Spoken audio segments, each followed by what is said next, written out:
முதலில் திரு பாரதிராஜா ஐயா அவர்களின் பிறந்த தேதி 17/7/1941, அதாவது 8ஆம் நம்பரில் பிறந்தவர்கள் என்று வைத்துக்கொள்ளுங்களேன். அதாவது 8/17/26 இந்த தேதியில் பிறந்தவர்களுக்கு 8ஆம் தேதி பிறவியன். அடுத்து பாயிண்ட் 1. 2, அவருக்கு தற்போது தான் 7.5 சனி ஆரம்பிக்கின்றது. அதாவது 3வது சுற்று. மற்ற சுற்றுகளை பற்றி பெரிய பிரச்சனை இல்லை.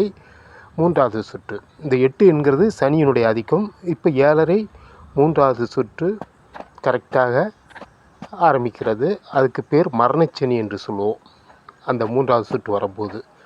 அடுத்து அவருக்கு சனி திசை இப்போது தான் ஆரம்பிக்கிறது. ஸோ இப்படி பல வகைகளில் சனியும் ஆதிக்கம் பெற்றதனால்தான் அவர் மரணம் அதாவது ஆதரவின்றி ஏற்படக்கூடிய ஒரு மரணம் இந்த சூழ்நிலையில் பொதுவாக ஏற்படும். அதுதான் பாரதிராஜா சார் அவர்களுக்கு நடந்தது.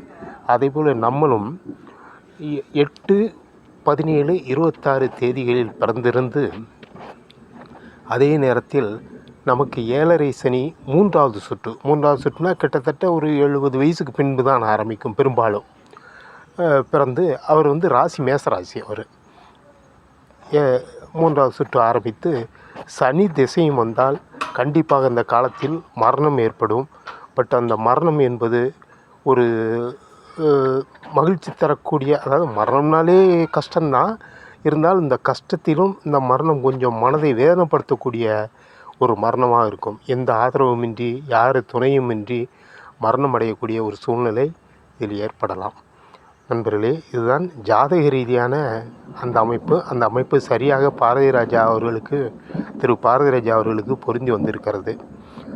மரணத்தை நாம் எதிர்கொண்டு தான் ஆக வேண்டும். என்ன செய்ய வேண்டும்? பிறந்தால் ஒரு நாள் மரணம். அது எப்பொழுது வருகிறது என்று அறிந்து கொள்வதுதான் இது. ஆகவே சனி 7.5 சனி 3வது சுற்று 8ஆம் நம்பரில் பிறந்தவர்கள், அது 8னா 8 மட்டுமல்ல, 8/17/26 பிறந்து சனி திசையும் ஆரம்பித்தால் அந்த ஆரம்ப காலத்திலே அவர்கள் மரணமடைந்து விடுவார்கள் என்பதில் எந்த சந்தேகமும் வேண்டாம். அந்த மரணமும் ஒரு கவலை தரக்கூடிய ஒரு மரணமாக இருக்கும். எந்த ஆதரவுமின்றி, எந்த துணையுமின்றி, ஒரு ஆதரவின்றி மரணமடையக்கூடிய ஒரு சூழ்நிலை ஏற்படும். ஆகவே அது எல்லாமே எதிர்கொள்ள தயாராக இருப்போம். நன்றி, வணக்கம்.